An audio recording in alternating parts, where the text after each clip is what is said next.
decisión de plegarse más a las políticas de la Secretaría de Educación Pública y de ADUYES, ¿no? En ese contexto, la universidad va asumiendo junto con el resto de las instituciones que hemos mencionado, que podemos llamar el cinturón rojo, estas universidades que tienen su presencia en el Pacífico mexicano, que está desde Oaxaca, pues, ¿no?, hasta Sinaloa. Sonora tiene otro camino, de hecho su autonomía fue truncada por la toma del ejército, ¿no?, en los años 80, y a partir de ahí la Unison va en otro andar, ¿no? La Universidad Autónoma de Sinaloa tiene un proceso distinto primero de rectificación en los años 80, después de sumarse a las políticas gubernamentales en el periodo neoliberal, y de ahí a tres procesos de reforma universitaria: el primero de Rubén Rocha Moya, el segundo de Héctor Melesio Bueno Ojeda, y el tercero promovido por el doctor Víctor Antonio Corrales en el 2017, que fue el último proceso de reforma a la ley orgánica. Este momento también significó un poco la separación, o mucho diríamos, de la libertad de cátedra en la universidad con respecto a la libertad de cátedra en el bachillerato. Las condiciones se asumieron entonces diferentes a partir de la planeación y a partir de la consolidación de la vida administrativa de la propia institución. Este periodo también significó una bifurcación de dos formas de ver la autonomía a partir del cogobierno, ¿no? Estas universidades del cinturón rojo, ¿no?, o las universidades rojas, vinculadas más a los movimientos obreros, campesinos, pues tienen una forma de asambleísmo que implica el proceso democrático a través del voto universal y secreto. Eso es algo que se mantuvo durante varias décadas en el caso de la universidad, y a partir de la reforma del 93 intentó modificarse. Primero con el regreso al voto paritario y posteriormente en el 2006 con la desaparición definitiva del voto estudiantil para ser nombrado por una comisión permanente de postulación y por el Consejo Universitario directamente, sin pasar por los consejos técnicos de las escuelas, ¿no? ¿Qué es lo que tenemos actualmente? En el 2017 se incorpora la reelección. En el caso de la UNAM, pues las reformas a la ley orgánica tienen otro camino. Ellos siempre estuvieron dentro del voto paritario, siempre estuvieron a nivel del Consejo Universitario la toma de decisiones de las direcciones, y entonces tenemos dos historias de autonomía universitaria en cuanto al cogobierno, ¿no? En el caso de México, una autonomía popular, una autonomía de base, y por otra parte una autonomía que podemos decir indirecta, ¿no? Podríamos mencionar así, indirecta a través de los consejeros universitarios. Este escenario, con la llegada de Andrés Manuel López Obrador y la reforma del artículo 3 constitucional, así como el impulso de la Ley General de Educación Superior de México, la Ley General de Educación Superior es el título que quedó al final, impulsado por el gobierno federal, y que recupera otro movimiento estudiantil, el movimiento estudiantil del 90 en la UNAM, el CGH del 90, la defensa de la universidad, y el reclamo de los estudiantes de la generación del 90 sobre la gratuidad de la universidad a nivel, de toda la educación a nivel superior. ¿Y qué es lo que estamos viviendo en estos momentos, ¿no? La Ley General de Educación Superior tiene sus matices. Algunos cuestionamos el artículo 2 con respecto a la imposibilidad de reformar la ley orgánica de las universidades sin la concurrencia de las autoridades, las propias instituciones, es decir, lo que no sucedió en los años 70 cuando el movimiento estudiantil, en el caso de la UAS, promueve la reforma de la ley orgánica de la universidad en el 72, lo hace desde la sociedad. Y en este caso, lo que sucede con la Ley General de Educación Superior es que requiere la aprobación de los consejos universitarios. Eso es lo que se ha planteado y es lo que abre un nuevo escenario para la autonomía universitaria y el movimiento universitario en general, que es el periodo actual en el que nos encontramos. Y bueno, de eso, tanto el doctor como yo somos actores, ¿no?, de esta escena con planteamientos sobre la autonomía y la reforma universitaria.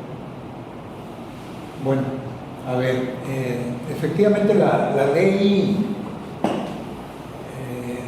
de educación superior pues tiene una serie de ejes.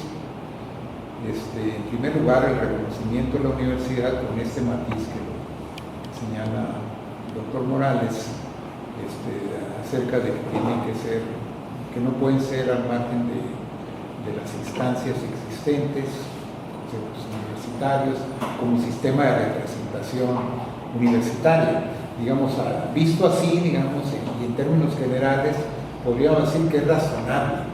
Sin embargo, pues el contexto muestra que no todas las universidades son iguales, es decir, de tal manera de que hay grupos de interés, unas más que en otros, que están buscando imprimirle su propia visión a las universidades.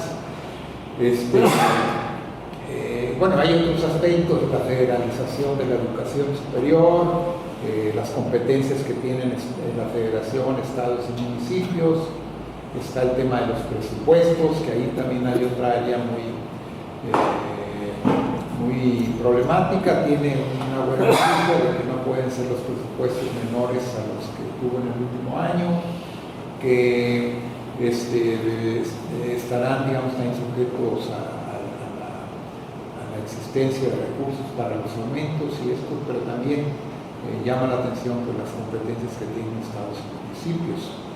En fin, entonces yo creo, y esta es quizá lo reflexionaba hace unos días, en el caso de las universidades que son singulares, vamos a decirlo así. Ahora somos singulares. Sí, que tienen actores muy poderosos y que determinan y que influyen, digamos, en las decisiones de la universidad. Pienso en la UAS, pero también pienso en la UDG, Puebla. Bueno, no conozco el caso de Puebla, pero sí en otro momento en la Universidad de Hidalgo, y en otro momento también en la Universidad de Colima. Tenemos universidades que tienen grupos de poder muy poderosos y que de alguna manera definen la orientación de la universidad y sobre todo el manejo de los presupuestos. Entonces, reflexionando en el caso de nuestra universidad, yo percibo, que son universidades complejas. Es decir, por un lado está esto que mencionamos, es imposible modificar la ley orgánica si no es a través, digamos, del Consejo Universitario. No es posible hacer esto de otra manera si no existe un movimiento universitario fuerte. No lo existe. O sea, la universidad vive una suerte de parálisis en términos de movimientos. No hay más que cosas muy aisladas ahí, muy además en la búsqueda del cumplimiento de ciertos objetivos, pero un movimiento propiamente dicho no hay. Entonces, quiero pensar, y permítanme el parangón un poco en términos de análisis. Nosotros tuvimos hasta los años 70 un sistema autoritario, político. PRI era el hegemónico, sin embargo esto generó tensiones que ya al principio lo señalábamos. Estaban los movimientos estudiantiles, campesinos, guerrillas, etc. Es una atmósfera de mucha tensión política. Entonces, los sistemas políticos o los sistemas universitarios están constantemente sujetos a tensiones, tanto desde afuera como desde adentro. Lo vimos recientemente en todo el debate que tuvimos hoy entre el gobierno, entre el gobernador y el que merece buen líder del Paz. Lo tuvimos entre Feliciano Castro, el líder de la Jucopo, el Congreso del Estado, con el rector. Es decir, esa cuadratura, digamos, generó una tensión muy fuerte. Se dijeron cosas, creo que muchas de ellas reales, de uno y del otro lado. Entonces, ¿qué pasa o qué se recomienda cuando hay este tipo de tensiones que están estremeciendo, digamos, estructuras institucionales? Bueno, lo que puede ser ante la inexistencia de un movimiento fuerte que pueda provocar un cambio, que lo desearía sin duda alguna la mancuerna Rubén Rocha con Feliciano Castro, están pidiendo que haya un movimiento, pero pues las cosas no ocurren así, no basta con decir que exista para que aparezca ese movimiento. Y la otra alternativa es que desde adentro haya, digamos, un proceso de reforma institucional. El ejemplo que les menciono, pues ¿qué terminó? Con la tensión que se generó en los años 70 el sistema político mexicano, vino el proceso de liberalización política. Fue cambiando, para empezar, el sistema electoral que modificó el sistema de partidos, y de ahí vino un proceso de cambio democrático, cada vez más democrático, hasta llegar a lo que conocemos con las instituciones de la democracia mexicana. Bueno, pues aquí en la UAS y a lo mejor allá en la UDG y las otras universidades que tienen características complejas como estas, tendría que haber un proceso. Claro, se dirá, bueno, ¿y dónde están los reformistas de la universidad que están planteando? Lamentablemente lo que vemos muchas veces es que, y lo vimos en el debate que se presentó a nivel mediático, es que había quienes decían que Rocha iba a resolver el problema, que bastaba un manotazo para que... Y no, por más manotazos que dio no pasó nada. Es decir, no se activó fuerzas que pudieran estar ahí inconformes en la universidad, hubo manifestaciones sueltas, y bueno, el caso que llegado a este punto no ha pasado nada, todo quedó a nivel mediático. Entonces, yo le apuesto, digamos, que a la abstención que se generó, que entre un proceso de reflexión en la élite universitaria, al menos, y que se dé cuenta de que es necesario cambiar, digamos, cosas que pueden ser graduales. No, yo sé que a muchos no les gusta el gradualismo, quisieran un manotazo, pero yo estoy completamente en desacuerdo de que se dé una suerte de golpe de Estado para cambiar la universidad.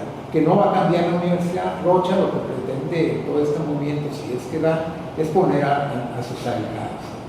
Entonces no queremos, digamos, como universitarios, sino que hay un proceso donde a lo mejor confluye, digamos, un sector reformista que puede estar hoy en esta universidad con un sector que está acrítico ahorita, que está ahí viendo los procesos, pero que puede activarse, digamos, generando unos canales de participación a través de los consejos técnicos, a través de los colegios de profesores, a través del consejo universitario, es decir, generar una atmósfera reformista dentro de la universidad. Lo otro, pues, sería deseable, pero pues no hay, salvo que por ahí esté en algún rincón de la universidad y que pueda provocar cambios profundos.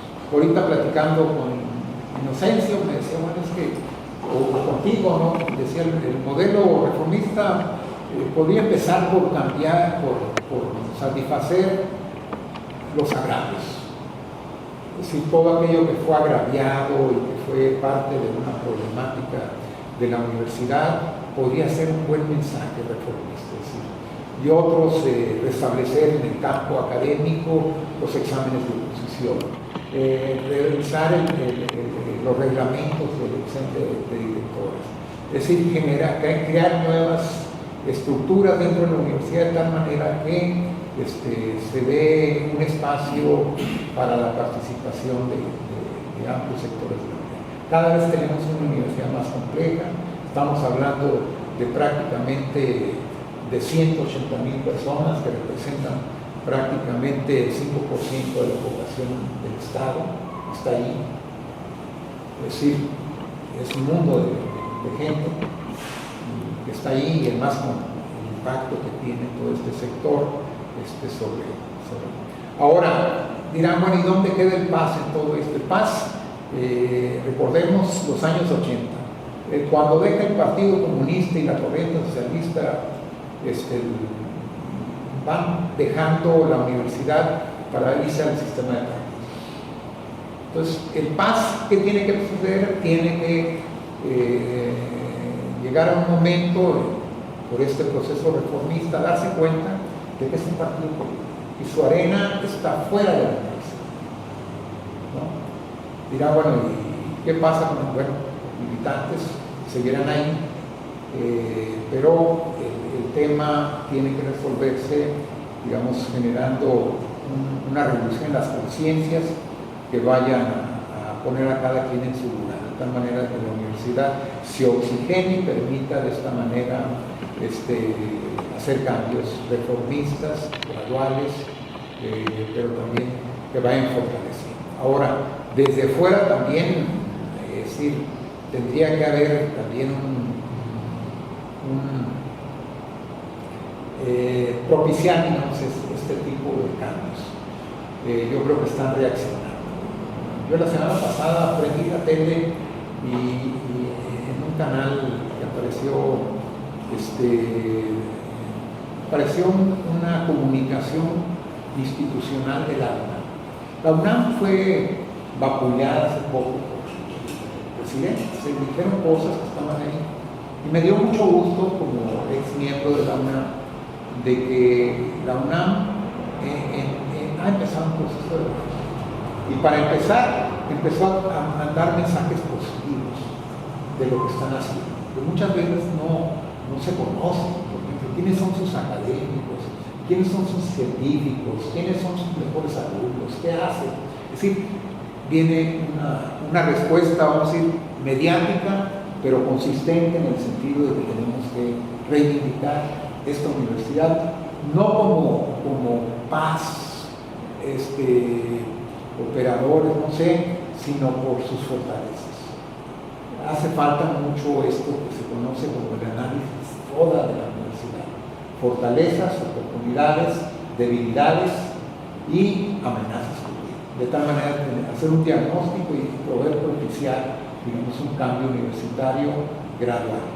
Animar a los actores reformistas. Yo creo que Madueña ha mandado mensajes de alguna manera que fortalecen la universidad.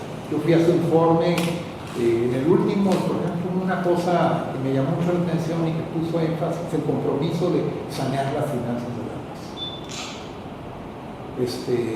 Las reacciones que dice que tuvo de que la UAS no financia la UAS.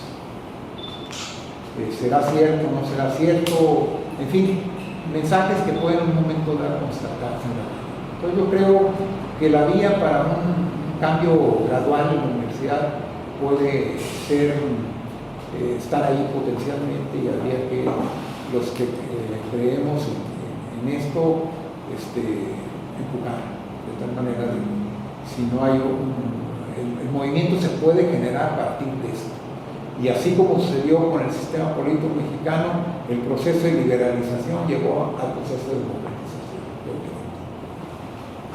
Discúlpenme, me extendí mucho. No, es lo correcto, porque además el debate requiere de entrar al presente, ¿no? El presente siempre, por alguna razón, los mexicanos que estamos siempre en una contradicción, tratamos de evadirlo, y tratamos de evadirlo como parte de la propia de la propia negación del proceso de ciudadanización de nuestro país, ¿no?